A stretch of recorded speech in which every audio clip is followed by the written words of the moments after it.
Kamu-kamu, apakah sudah ada bukunya ada gambarnya di hadapan kamu atau belum? Kalau kamu sudah menyediakannya, marilah kita mendongak baik-baik. Kalau kamu mendongak bunyi musik, bukalah buku bergambar di hadapan kamu ke halaman sebelah. Selamat mendongak kaset ini sambil memandang gambar.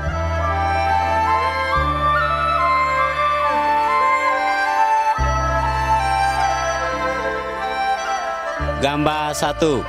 Sebelum langit dan bumi dibuat. Pada mulanya belum ada sungai, belum ada manusia, belum ada ikan, belum ada pohon-pohon, kayu, belum ada juga burung-burung, belum ada matahari, belum ada bulan, belum ada bintang, semuanya masih kosong. Keadaan pada waktu itu gelap gulita dan tidak berketentuan. Pada waktu itu hanyalah ada Allah saja. Hanya dengan bercakap saja Allah membuat dunia ini. Yang Allah buat itu adalah bulan bintang, matahari, dan segala rupa. Gambar 2. Allah bercakap. Buku yang ada dalam gambar ini adalah Alkitab. Kabar yang kami cakapkan di sini semuanya diambil dari Alkitab. Allah bercakap kepada kita melalui Alkitab. Alkitab mengabarkan tentang Allah dengan perintah-perintahnya. Tuhan sayang nian kepada manusia. Alkitab mengabarkan bagaimana manusia bisa selamat dan supaya manusia lepas dari hukuman dosa. Gambar 3. Tuhan membuat dunia ini dengan segala isinya.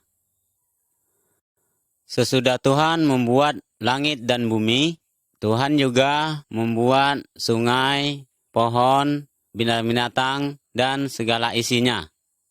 Semua yang dibuat Tuhan itu molek nian.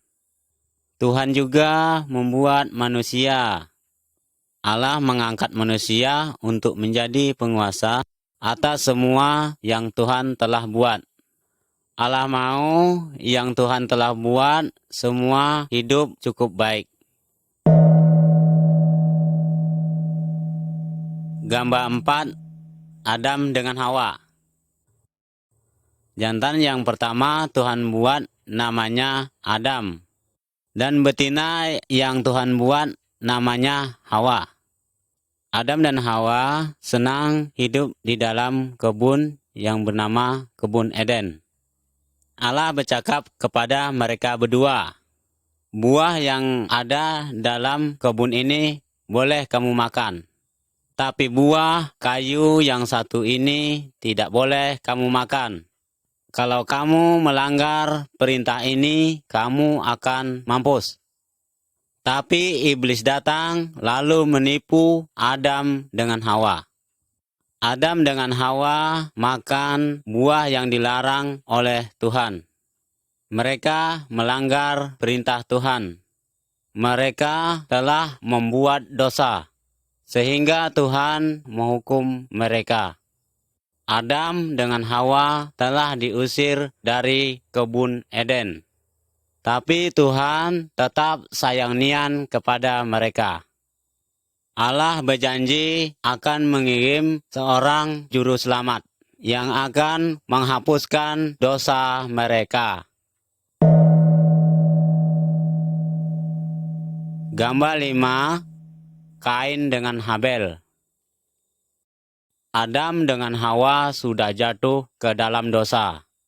Semua keturunan Adam dengan Hawa sudah jatuh ke dalam dosa.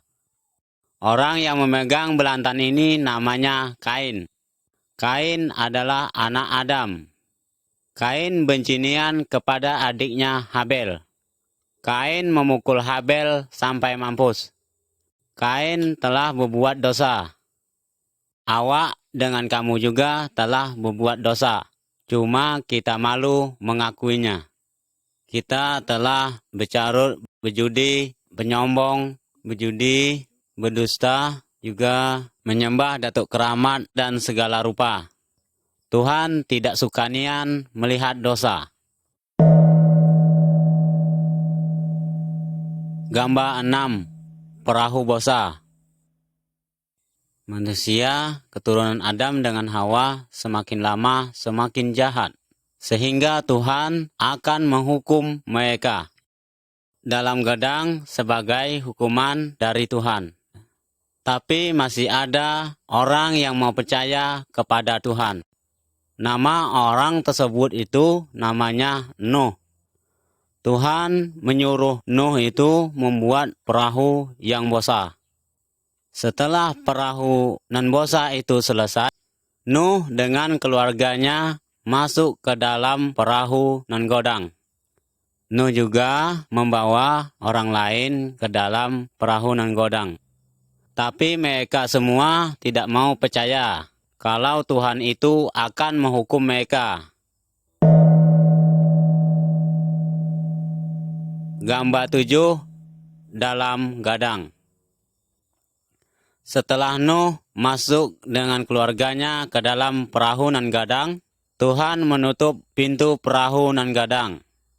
Hujan lebat sampai terjadi dalam nan gadang. Semuanya tenggelam dalam nan gadang itu. Orang yang lain mau ikut Nuh ke dalam perahu nan gadang itu, tapi sudah tidak bisa, karena Tuhan telah menutup pintu perahu nan gadang itu. Semua orang yang di luar perahu nan gadang itu habis mampus, karena mereka tidak percaya kepada Tuhan. Hanya Nuh dengan keluarganya yang hidup, karena Nuh percaya kepada Tuhan. Gambar 8. Abraham, Sarah dengan Ishak. Abraham adalah keturunan dari Nuh. Abraham percaya kepada Tuhan. Tuhan berjanji kepada Abraham dengan Sarah yang tidak beranak itu, bahwa nanti mereka akan mempunyai seorang anak. Setelah mereka tua nian, baru punya seorang anak laki-laki. Nama anak itu Ishak, anak itu jantan. Tuhan berjanji nian bahwa keturunan dari Ishak nanti akan tiba seorang juru selamat yang dapat menghapuskan dosa manusia, yaitu dosa kamu-kamu dan dosa awak juga. Gambar 9. Musa dengan perintah Tuhan. Musa adalah keturunan dari Abraham. Musa percaya kepada Tuhan. Tuhan menyuruh Musa mendaki ke atas gunung. Di atas gunung itu, Tuhan memberikan perintah-perintahnya kepada Musa. Dalam gambar ini, kita memandang Musa sedang turun dari atas gunung. Dia sedang membawa perintah Tuhan. Tuhan menyuruh Musa untuk menyampaikan perintah-perintahnya kepada orang banyak. Tuhan mau kepada semua orang kan mengikut perintah-perintahnya. Gambar 10. 10 hukum. Sebagian dari hukum Tuhan tadi ada dalam gambar ini. Gambar di kiri bagian atas. Jangan percaya kepada betuah keramat dan jangan percaya kepada jimat-jimat dan buntat-buntat segala rupa.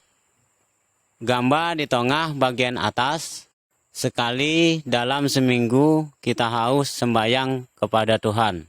6 hari saja kita boleh bekerja. Hari yang ke-7 kita berhenti kerja untuk bersembahyang kepada Tuhan. Gambar di sebelah kanan bagian atas, budak-budak harus patuh kepada ibu bapak. Gambar di kiri bagian bawah, jangan membunuh. Gambar di tengah bagian bawah, jangan mengambil keluar dan berzina. Gambar di sebelah kanan bagian bawah, jangan mencuri. tidak boleh mengambil untuk orang lain.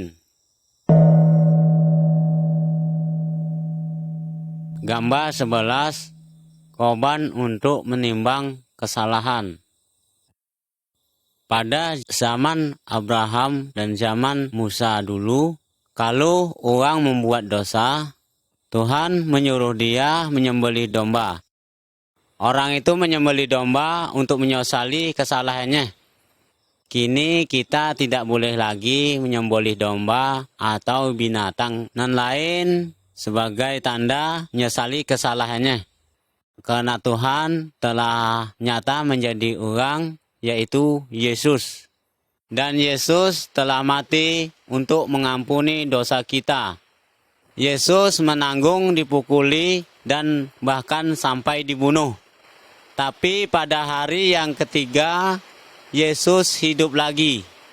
Seharusnya awaklah yang menerima hukuman itu, karena awak telah banyak membuat kesalahan. Tapi karena Tuhan sayang nian kepada awak, sehingga hukuman itu diambilnya dan ditimpakannya kepada dirinya sendiri. Sehingga awak nan percaya kepadanya tidak binasa, tapi awak dapat hidup selama-lamanya. Kalau awak mengaku dosa dan percaya kepada Yesus, maka dosa awak akan diampuni oleh Yesus.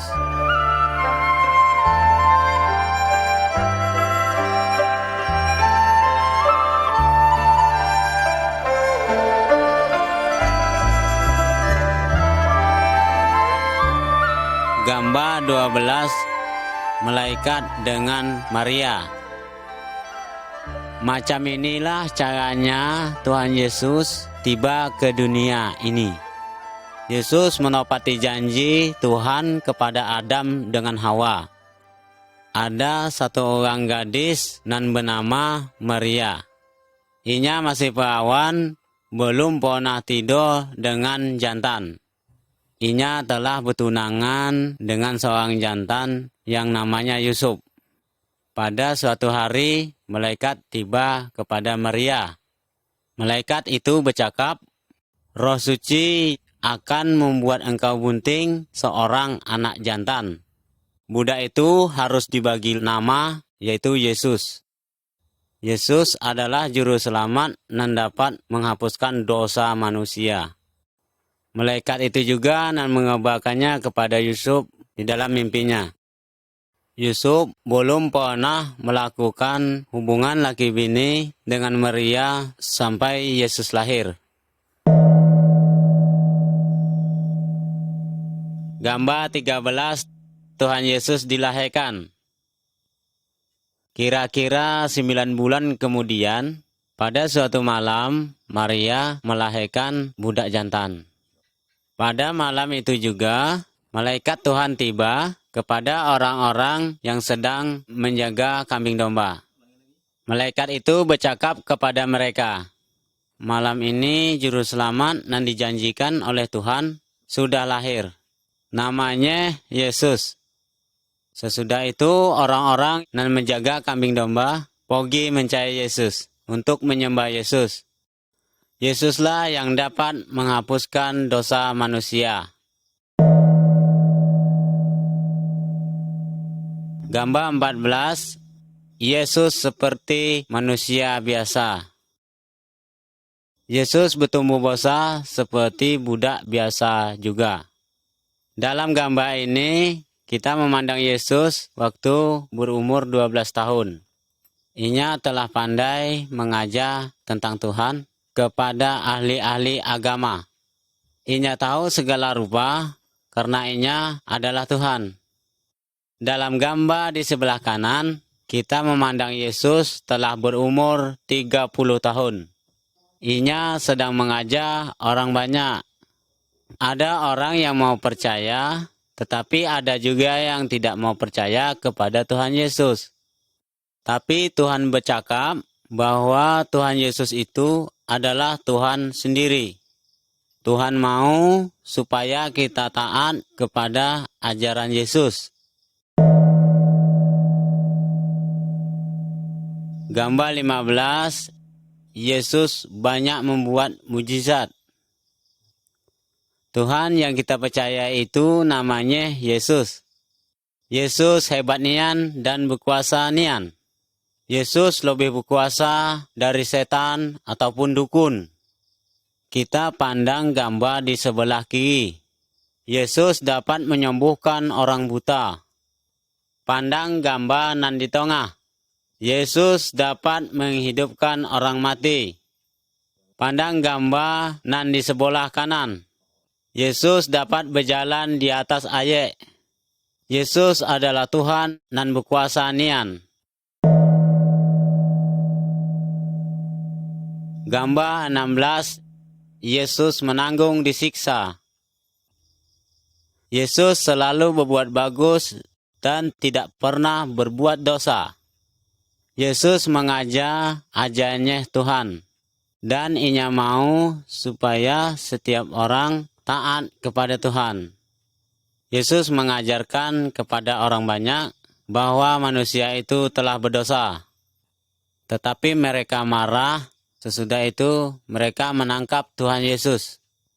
Tuhan Yesus mereka pukul, dan Tuhan Yesus mereka ejek-ejek. Tapi Tuhan Yesus tidak hendak melawan. Apa sebabnya? Karena Tuhan Yesus mau menanggung seperti itu. Karena Tuhan Yesus mau memikul dosa kita. Gambar 17, Yesus di tiang salib.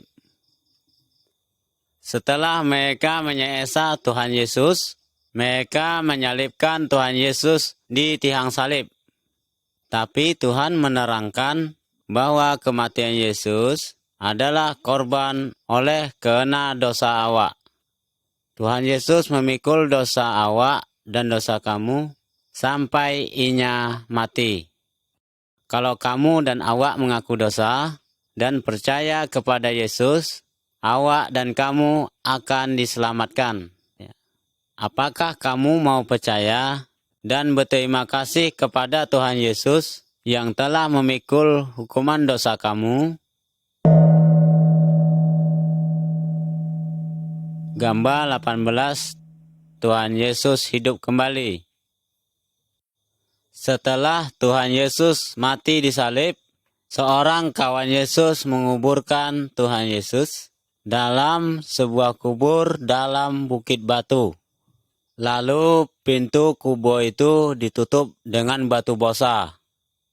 3 hari setelah itu, Maria dengan kawan-kawannya tiba ke kubur. Tetapi Tuhan Yesus tidak ada di sana. Yang ada malaikat. Malaikat itu bercakap kepada mereka, Tuhan Yesus tidak ada di sini. Tuhan Yesus hidup kembali. Sampai kini Tuhan Yesus tetap hidup. Kalau kita berdoa kepadanya, Tuhan Yesus mendengar doa kamu dan doa awak. Tuhan Yesus selalu memandang hidup kita. Gambar 19, Thomas. Setelah Tuhan Yesus hidup dari kematiannya, banyak orang memandanginya dan bercakap denganinya. Seorang muridnya yang namanya Thomas tidak ada pada waktu Tuhan Yesus tiba. Sehingga Thomas tidak percaya kalau Yesus hidup lagi. Kemudian Thomas bercakap, kalau awak belum memandang luka bekas paku di tangannya, awak tidak percaya kalau Ia sudah hidup lagi. Kemudian Yesus tiba kepada Thomas dan menunjukkan bekas luka di tangannya. Barulah Thomas percaya bahwa Yesus hidup lagi, karena Ia telah memandang bukti. Tapi Tuhan Yesus mau supaya kita percaya kepada Ia, walaupun kita belum memandang Ia dengan mata kita sendiri. Gambar 20, Yesus naik ke surga. 40 hari sesudah Yesus hidup, Inya membawa orang pengikutnya ke sebuah bukit. Yesus bercakap kepada mereka, "Kini aku akan naik ke surga. Setelah awak pergi, kamu harus menceritakan mengenai awak kepada semua orang. Bilang bahwa awak sudah disalib untuk memikul hukuman dosa mereka. Kalau orang percaya kepada awak, dosanya akan diampuni. Nanti inya boleh tinggal bersama awak di surga." Kemudian orang pengikutnya memandang Tuhan Yesus naik ke surga. Sesudah itu tiba dua malaikat dan bercakap kepada orang pengikut Tuhan Yesus. Suatu hari nanti Tuhan Yesus akan tiba kembali. Tuhan Yesus akan membawa semua orang yang percaya kepadanya pulang ke surga.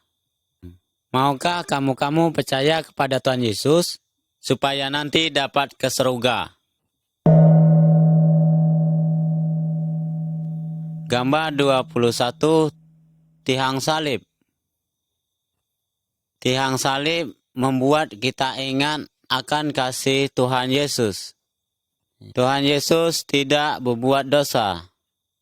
Walaupun demikian, Inya rela menanggung dan mati di salib untuk memikul hukuman dosa kita, yaitu dosa awak dan dosa kamu juga. Sesudah mati, Tuhan Yesus hidup kembali dan tinggal di surga. Kini Inya bersedia menolong orang dan percaya kepada Inya. Kalau kamu dan awak mengaku dosa dan percaya kepada Yesus, maka dosa awak dan kamu akan diampuni. Nanti kita tinggal bersama Tuhan di surga. Gambar 22, dua jalan.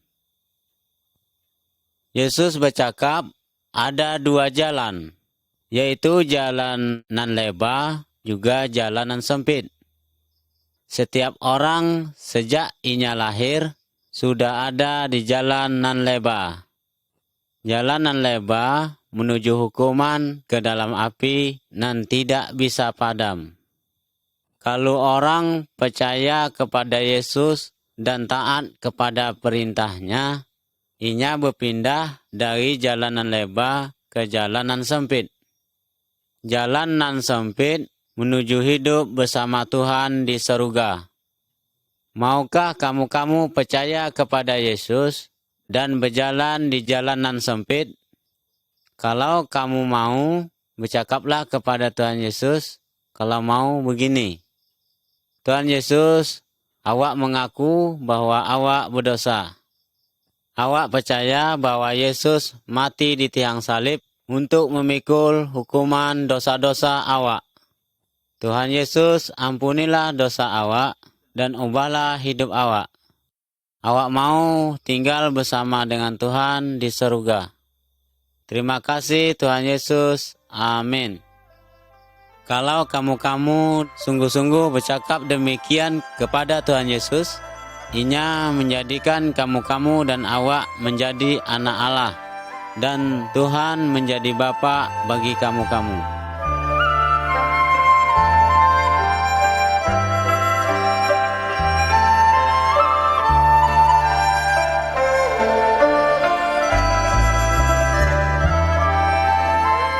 Gambar 23, anak-anak Allah. Kalau kita percaya bahwa Yesus mati untuk memikul hukuman dosa kita, maka kita akan diampuni.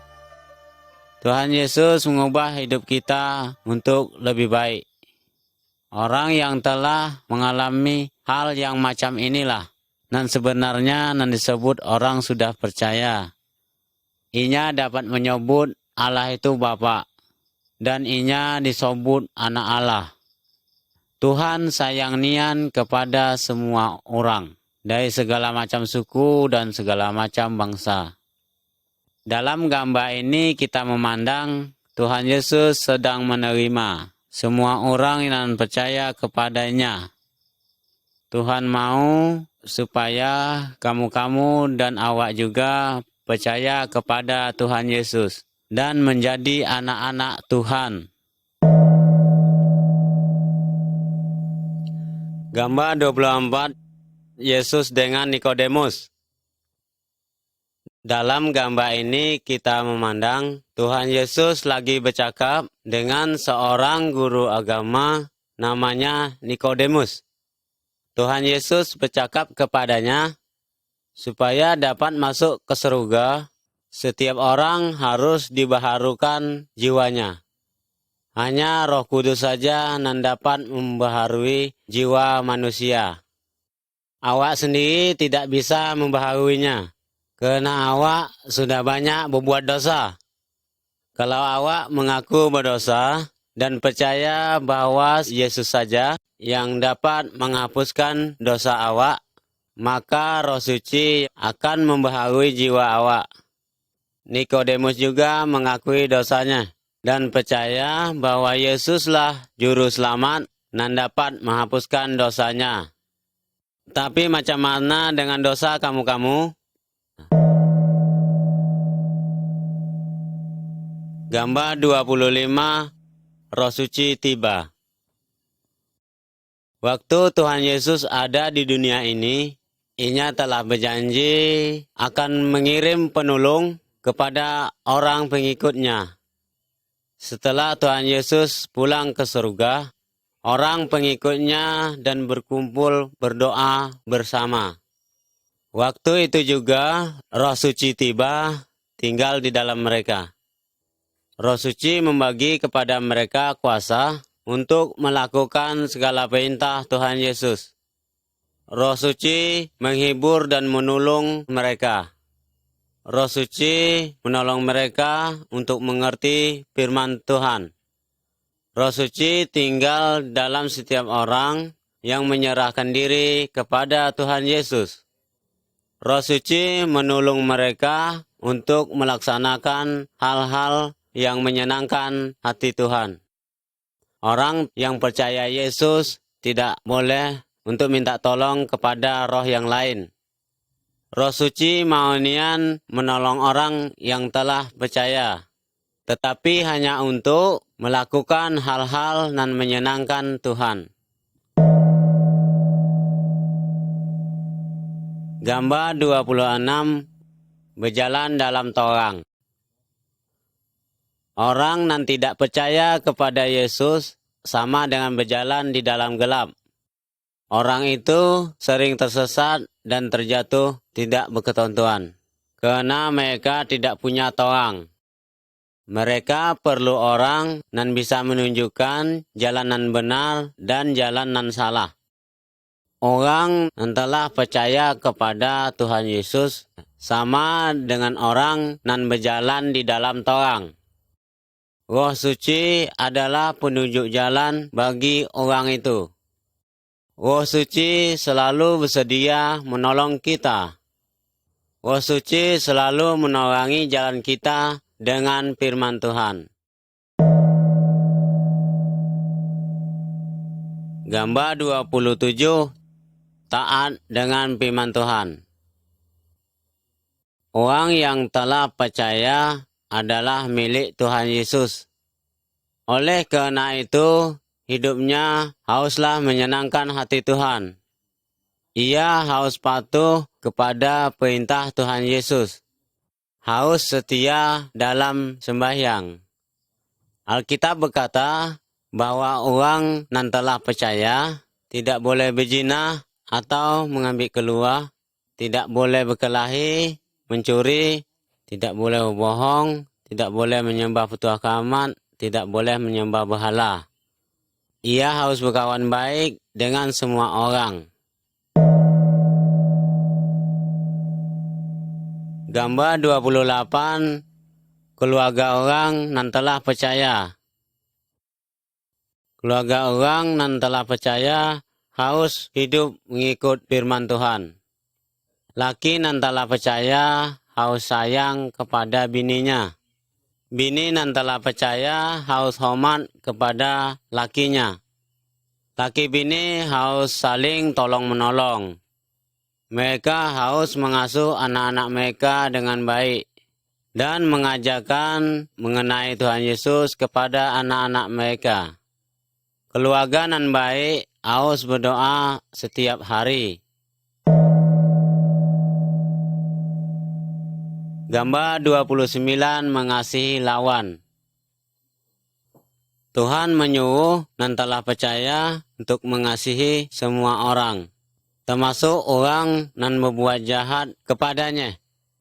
Pada gambar di sebelah kiri, kita memandang dua orang yang dulunya berkelahi. Tapi kini inya telah berbaikan kembali. Gambar di sebelah kanan, kita memandang ada orang nan sedang menolong orang nan berasal dari suku nan lain. Padahal mereka ini dulu suka bermusuhan. Orang nan telah percaya harus berbuat baik kepada semua orang dan mau mengampuni orang nan berbuat salah kepada inya. Gambar 30, Tuhan Yesus nan berkuasa. Dalam gambar ini kita memandang dua orang nan sedang membakar patung, petua keramat, dan jimat-jimat. Orang nan telah percaya Tuhan Yesus tidak boleh percaya lagi kepada petua keramat, kepada patung, kepada jimat-jimat, dan kepada berhala. Tuhan Yesus lebih berkuasa dari segala macam petua keramat, patung berhala, dari segala jimat-jimat. Kalau kamu sakit atau merasa takut, jangan minta tolong lagi kepada patung berhala ataupun petua keramat dan juga jimat-jimat. Minta tolonglah kepada Tuhan Yesus. Tuhid yakinlah kepada Tuhan Yesus. Berdoalah kepadanya. Cakapkan apa yang kamu perlu. Tuhan Yesus sayang nian kepada kamu. Tuhan Yesus mendengar doa-doa kamu dan selalu bersedia menolong kamu. Gambar 31 mengusir setan. Dalam gambar ini kita memandang orang yang dirasuk setan. Segala tali dan rantai yang mengikat dia itu dapat dia putuskan. Karena setan yang ada di dalamnya kuat nian. Tuhan Yesus tiba dan mengusir setan dari dalam orang itu. Orang itu menjadi sembuh dan baik lagi. Setan keluar dari orang itu terbirit-birit. Karena Tuhan Yesus lebih berkuasa daripada setan. Karena setan, iblis takut kepada Tuhan Yesus. Jangan menyembah setan atau petua keramat. Kalau kamu diganggu oleh setan, jangan minta tolong kepada dukun atau petua keramat. Minta tolonglah kepada Tuhan di dalam nama Yesus. Tuhan Yesus akan mengusir setan-setan itu. Gambar 32, ikut dengan Tuhan Yesus.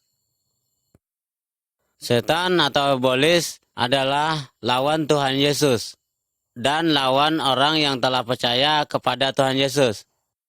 Setan atau iblis berusaha supaya orang yang sudah percaya itu lupa kepada Tuhan. Iblis membuat mereka supaya memikirkan terus mengenai banyak uang, pakaian-pakaian, dan barang-barang nan lain. Tapi orang yang telah percaya harus patuh dan setia kepada Tuhan. Orang yang telah percaya tidak mau sampai berhutang. Inya selalu ingat akan janji Tuhan, yaitu semua yang akan diperlukannya akan disediakan oleh Tuhan Yesus. Gambar 33, kalau orang yang telah percaya akan berdosa lagi. Dalam gambar ini kita memandang anak jantan. Anak jantan ini yang telah banyak berbuat dosa. ia menghaburkan uang yang diperoleh dari bapaknya. Ia pergi main judi, mabuk, berzina, dan berjudi dengan sekehendak hatinya. Setelah duitnya habis dan kawan-kawannya pergi, baru dia menyesal. Inya kembali lagi kepada bapaknya dan meminta ampun. Karena bapaknya sayang nian kepada inya diampuni dan diterima kembali. Kalau awak juga berbuat dosa lagi, awak juga menyesal dan bertobat. Awak harus mengakui dosa awak kepada Tuhan Yesus. Tuhan Yesus sayang nian kepada awak. Tuhan Yesus pasti mengampuni dosa awak. Firman Tuhan bercakap, kalau awak mengaku dosa awak, maka Tuhan itu setia dan adil, sehingga Tuhan akan mengampuni segala dosa awak dan menyucikan awak dari segala kejahatan. Gambar 34, sakit penyakit. Dalam gambar ini kita memandang ada orang terbaring karena sakit. Setiap orang yang telah percaya ataupun yang belum percaya, semuanya bisa sakit. Orang bisa sakit karena makan makanan yang tidak baik, karena minum air yang kotor, dan karena ia tidak pandai memelihara tubuhnya. Orang juga bisa sakit karena ilmu orang lain dan juga karena dirasuk setan. Kalau orang yang telah percaya sakit, apakah yang akan dilakukannya? Berdoalah sungguh kepada Tuhan Yesus. Tuhan Yesus pasti mendengar doa-doa kamu. Tuhan Yesus punya kuasa menyembuhkan segala macam orang yang sakit. Kalau ada dokter dan rumah sakit, boleh juga berobat ke sana. Tuhan Yesus juga dapat memakai obat-obatan untuk menyembuhkan kamu-kamu. Tapi jangan pergi kepada dukun atau petuah keramat. Minta tolong bantulah kepada Tuhan Yesus. Tuhan Yesus lebih berkuasa daripada dukun atau petuah keramat. Gambar 35, ada orang mati.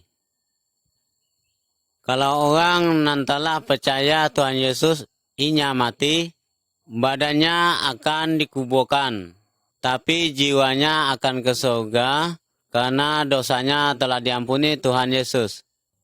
Kalau orang yang belum percaya Tuhan Yesus, ia mati, badannya akan dikuburkan, tapi jiwanya akan ke neraka karena inya masih berdosa. Macam mana kalau kamu kini mati? Apakah jiwa kamu sudah bersih dari dosa untuk bisa masuk ke surga? Gambar 36, tubuh Tuhan Yesus. Setiap bagian dari tubuh kita ini ada gunanya masing-masing. Mata untuk memandang, telinga untuk mendongak, mulut untuk bercakap, hidung untuk bernapas, kaki untuk berjalan. Kalau ada satu bagian tubuh yang sakit, semuanya tubuh itu merasakan sakit. Allah mengatakan bahwa setiap orang nantilah percaya sama seperti bagian-bagian yang dari tubuh. Dan Tuhan Yesus sebagai kepala dari bagian tubuh itu. Setiap orang nantilah percaya punya tugas nan berbeda-beda. Ada yang berkhotbah, ada yang menolong orang lain, ada juga yang bisa menyanyi memuji Tuhan, dan segala rupanya. Setiap orang nantilah percaya adalah saksi bagi Yesus. Setiap orang nantilah percaya harus mengasihi dan saling menolong dan saling membantu. Gambar 37, berkumpul atau berkelompok bersama-sama. Perintah Tuhan kepada kita setiap minggu harus sembahyang kepada Tuhan. Setiap orang nan telah percaya harus berkumpul, berdoa, dan untuk memuji Tuhan. Satu orang nan sungguh-sungguh percaya, ia dapat mengajar dari firman Tuhan. Orang nan telah percaya harus selalu ingat akan hari kematian dan hari kebangkitan Tuhan Yesus sampai inya tiba kembali. Gambar 38, Tuhan Yesus akan tiba kembali. Kini Tuhan Yesus ada di surga.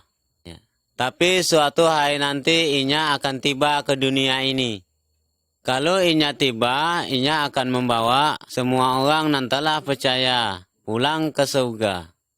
Tapi bagi orang yang tidak percaya kepada Tuhan Yesus, akan ditinggal dan akan dihukum di dalam neraka. Sudah siapkah kamu-kamu kalau Tuhan Yesus datang kini? Gambar 39 menghasilkan buah. Dari batang kayunya kita mengharapkan akan timbul buah.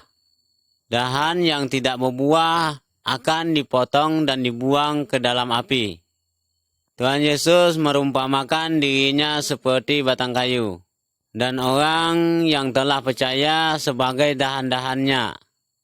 Dari orang yang telah percaya, Tuhan Yesus mengharapkan timbul buah-buah yang baik.